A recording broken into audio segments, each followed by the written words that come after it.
Slava Isus Augustus, Slava Navika, glory be to Jesus Christ, glory be forever. This is Father Basil again. Hope everyone's doing well this cloudy and rainy day. And today I'm going to talk about humility. You know, sometimes we forget that we are not in total control of our destiny, that we have to let God bring us to the heavenly kingdom. You know, the only things that we can control in life are our obedience to God, our obedience to the Trinity, our obedience to God's will in our lives. So I'm going to read from this website called My Catholic Life, The Virtue of Humility. Deep humility is one of the most difficult virtues to understand, choose, and live. As the picture of this virtue is painted for you, do not be surprised if you find yourself struggling with it. The truth is that each of us desires true humility in our lives on the deepest personal level of faith. However, we are often initially turned off by the virtue of humility on account of selfishness and basic sinfulness. It takes a very holy person to long for humility with every passion and desire of their heart. Therefore, as we begin to look carefully at the virtue of humility, don't be surprised if you find yourself struggling with it interiorly. Don't be surprised if your heart is not immediately ready to follow along and love the virtue of humility. This is a normal reaction. In fact, when you find yourself uneasy or uncertain about various aspects of humility, this is good. It's good because the uneasiness is a sign that you have discovered an area of your life that needs growth. Be open to that. The first step you must take if you desire to walk down the path of holiness is to understand what humility means. But that's not easy. Understanding humility takes grace. Therefore, it may be useful to begin by reminding yourself that humility is the mother of all virtue and is the foundation of holy living. Without humility, you cannot obtain holiness. So the first step is to understand this virtue. However, once you understand humility, you will also be faced with the difficult challenge of embracing it. It's much easier to choose to embrace humility when you see it as the most foundational good that you can choose. When you come to understand humility and subsequently make the choice to embrace it, you may still struggle with it. This is because you may discover that your desires do not always line up with your intentions. You may find your heart torn between what you should desire and what you actually do desire. It is hard to choose humility over pride. However, it's even harder to desire it as you choose it. Our minds often know what we should do, but our flesh and disordered desires do not always follow along. Recall the words of St. Paul. So then, I discover the principle that when I want to do right, evil is at hand. For I take delight in the law of the Lord, in my inner self, but I see in my members another principle at war with the law of my mind, taking me captive to the law of sin that dwells in my members. Regardless of where your desires are drawn, hopefully you at least know that humility is a virtue and is something good you must seek. Humility is a cure for selfishness and will help to clarify your thinking so that you can more fully entrust yourself to God and His holy will. As you begin looking at the virtue of humility, it is important to make a conscious choice. You may find that as you read about it, The virtue of humility seems more like an ideal lived by the saints than a virtue you can actually obtain. If that is your experience, do not worry. Do not get discouraged by the high calling of humility. Rather, allow this glorious virtue to leave you hopeful and encouraged as you discover the areas in your life that need spiritual growth. Perhaps this choice is best made with a prayer. Take a moment to pray this prayer to God with sincerity. Lord, I know that humility is good and is therefore good for me. I know that I must choose this virtue, and so I do choose it.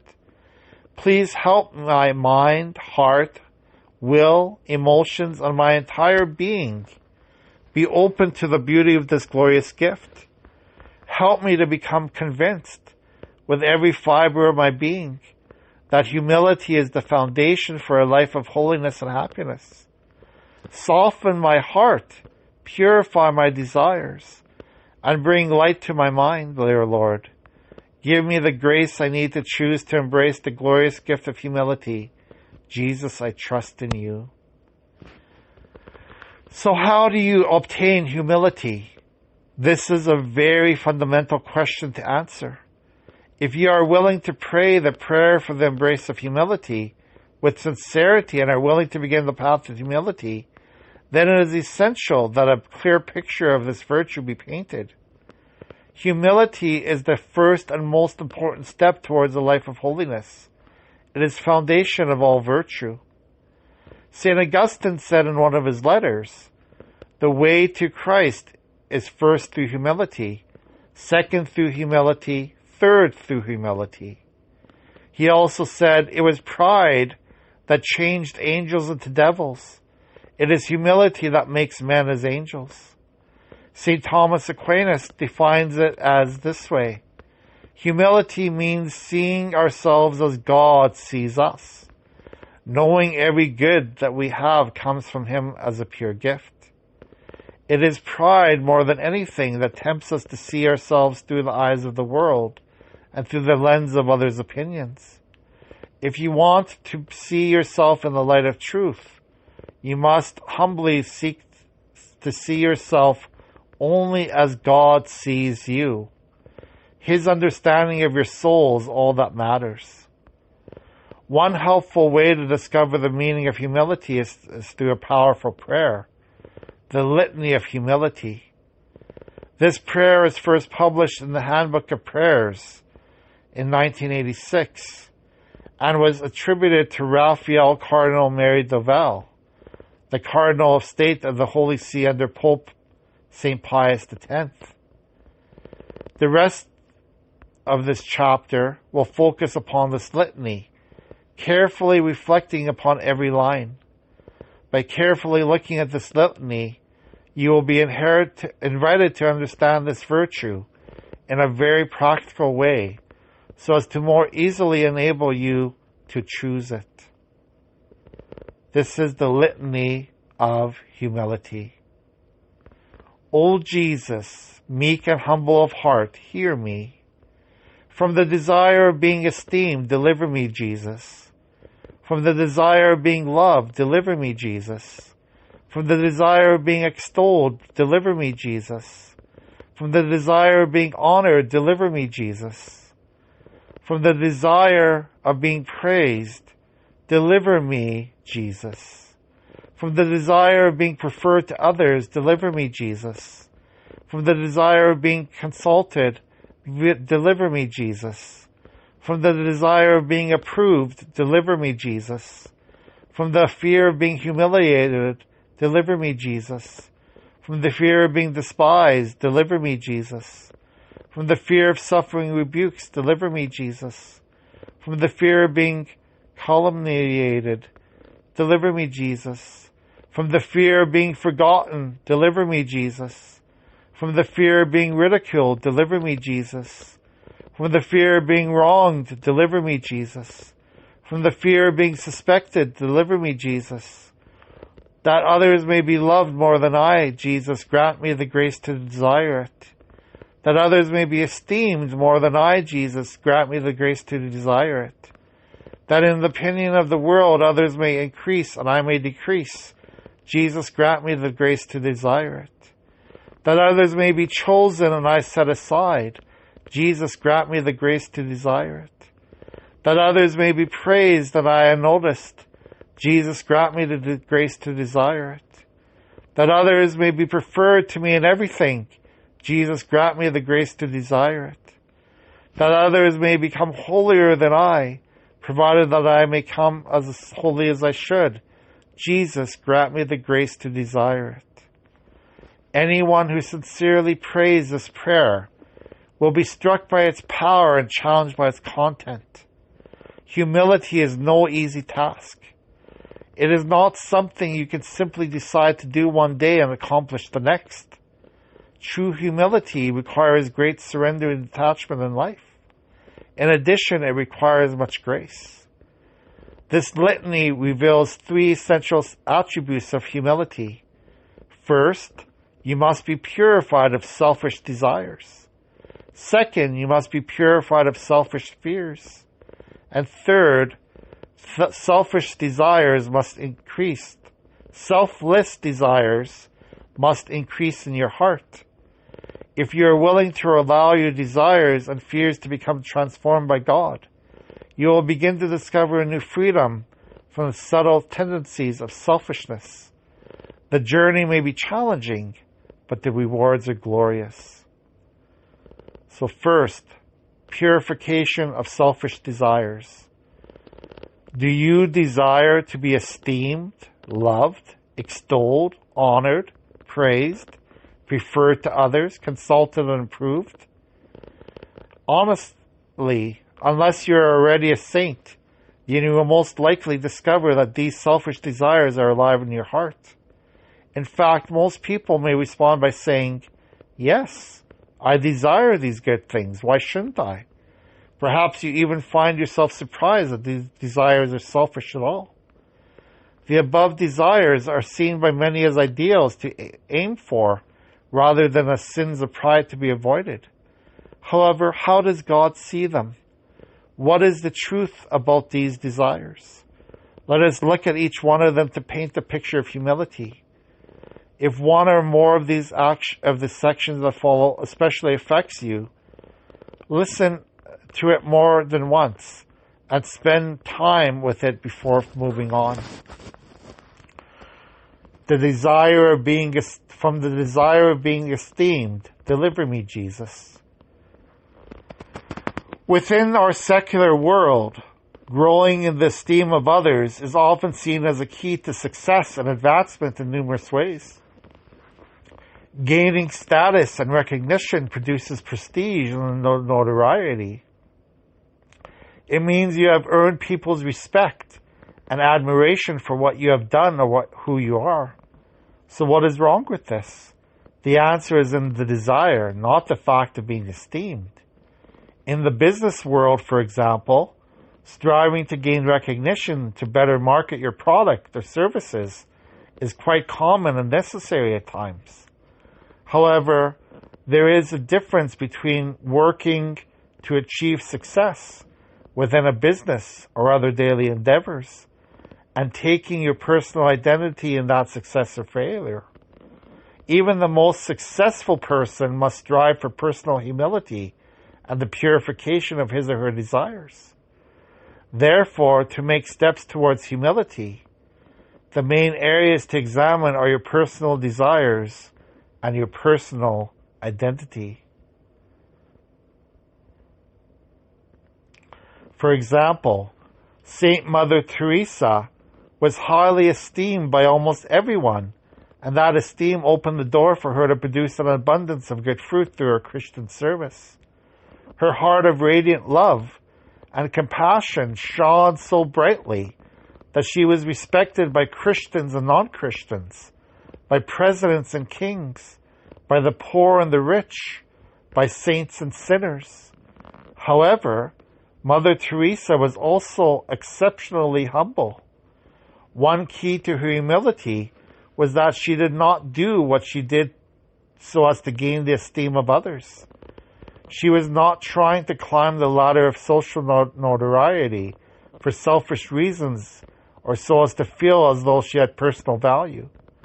Rather, she was exceptionally free from the desire for esteem, even though she was in fact greatly esteemed by many. So again, humility is found in the purification of the desire, not in the fact of being esteemed. Think about this carefully. Imagine you did something that thrust you into the public spotlight and led many to hold you in high esteem. Would this satisfy you? Would this make your life better? Would this fulfill you and make you happy on the deepest level? Be careful before you answer these questions. The truth is that even though it may feel good to be admired and respected, those feelings are passing and should not become the foundation of your happiness in life. Conversely, imagine that you worked very hard at something, but your work was perceived by most people as complete failure. How would that perception affect you? Would the lack of respect and admiration be the cause of your unhappiness and cast you into despair, anger, and depression?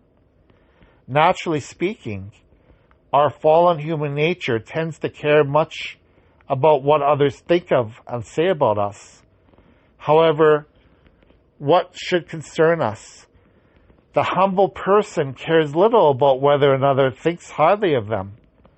But make sure you understand that statement correctly. Sure, it is healthy when someone sees authentic goodness in you and identifies that goodness and even compliments you because of true virtue. But this recognition ought not to be sought out so as to build up your own self-image. You must never allow yourself to be controlled by the opinions of others, even when they have good opinions of you. Rather, praise from others should be accepted humbly when it is true, simply because it is true. Additionally, it is good for the other person to see authentic goodness in you and to rejoice in it. Your primary joy, then, is a result of another person perceiving authentic virtue in your soul and lovingly acknowledging it. However, your worth is not found in the esteem of others or lack thereof. It is found in God and how He sees you. On the other hand, if someone does not have esteem for you or is highly critical and condemning of you, humility enables you to listen to what they have to say, and if there is merit to it, rejoice in the insight given to you by the criticism. If there is no merit to what they say or think, then their criticism must not affect your peace. Criticism will negatively affect you when you struggle with pride and when you have an unhealthy desire for their esteem and praise of others. However, criticism will not affect you when you truly have a humble heart that frees you from the burdensome desires for the praise and esteem of others. Humility is freeing and makes you content only believing the truth of who you are in the mind of God. From the desire of being loved, deliver me, Jesus. Do you want to be loved? Of course you do. This is a natural desire and is central to your human nature. You were made to give and receive love. So why would you want to be freed from the desire of being loved? The answer requires a very subtle distinction. Love is not something that you can demand or expect. Love, if it is authentic, must be freely given and freely received. Therefore, it is good to desire authentic love, given freely in a selfless way. However, the desire for this form of love is not a selfish desire. It is not a desire that leads you to say, I want your love because I need to be loved by you. Rather, it is a desire that leads you to say, if you freely choose to offer your love to me, thank you. I am most humbled and grateful. Authentic Christian love cannot be demanded, expected, or required of another person. Therefore, when you pray to be delivered from the desire of being loved, you are praying to be freed from the desire for selfish love. Interestingly, if you have a selfish desire for the love of another, it can never be fulfilled. Selfishness simply cannot satisfy us. The only authentic way to enjoy the love of another is to first be purified of the desire for that love. Then and only then will love be experienced for what it is, a freely given gift for which your only response is gratitude. In the reception of such a gift, it is normal for a person to allow their unselfish desire to receive the love of another. However, they will not depend upon it in a selfish way, demand it, or even expect it.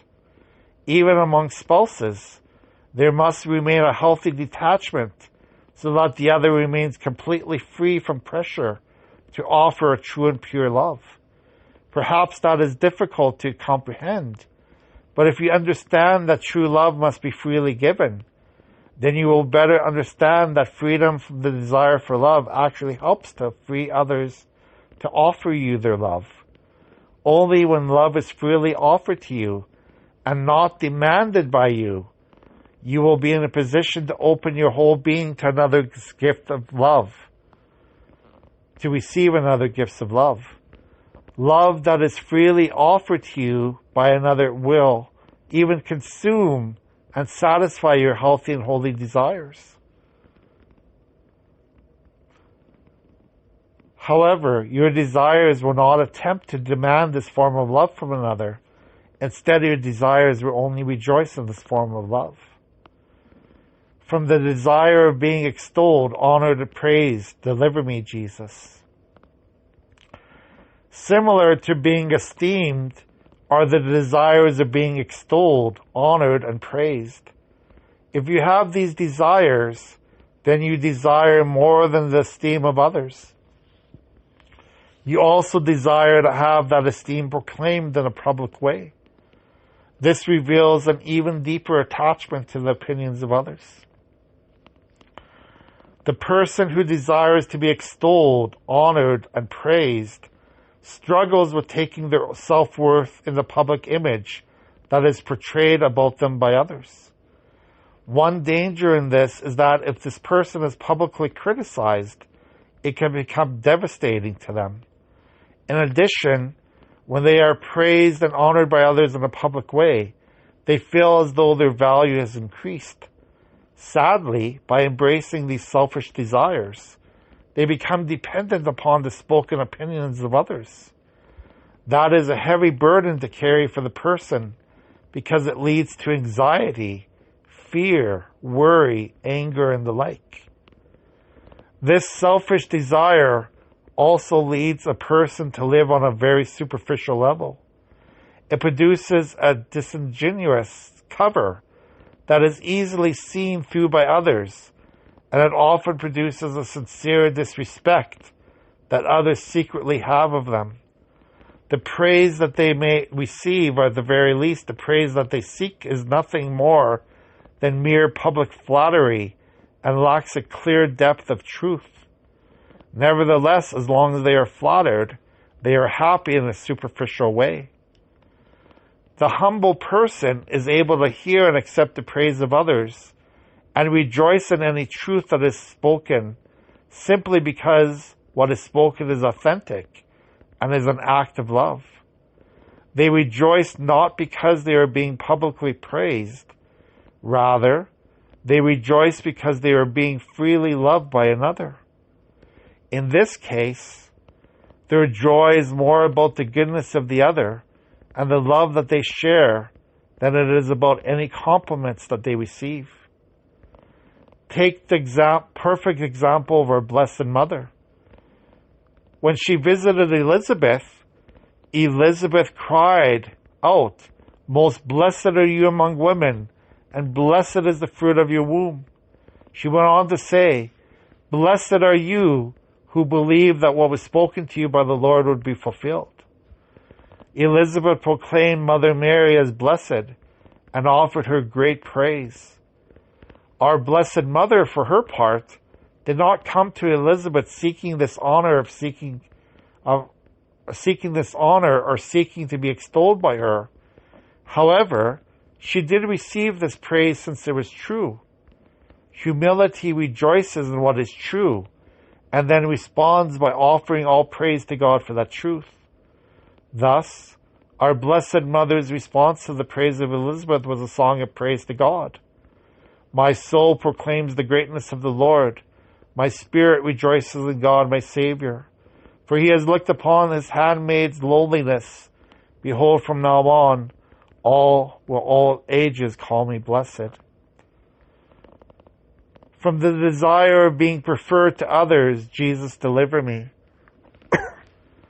A classic example of the desire of being preferred to others is found on the playground at any school.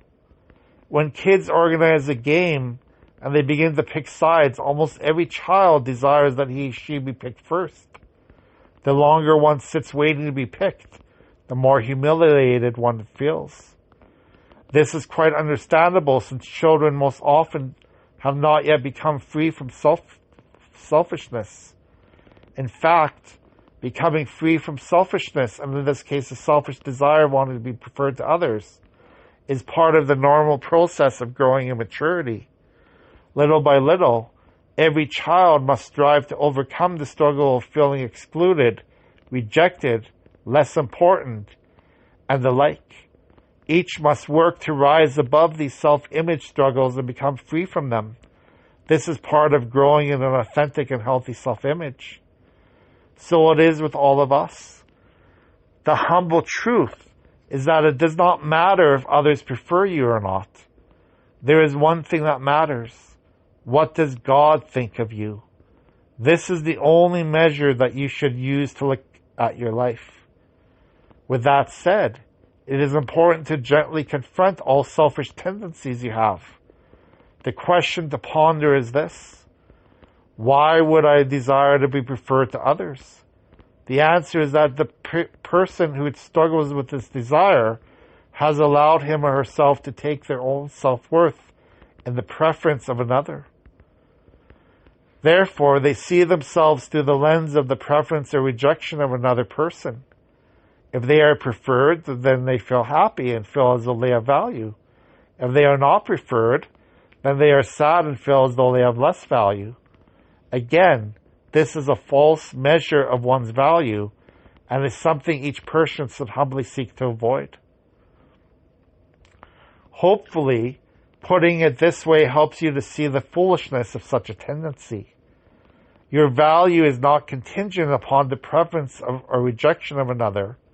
Sure, it may be personally affirming on a superficial level if someone seeks you out above others.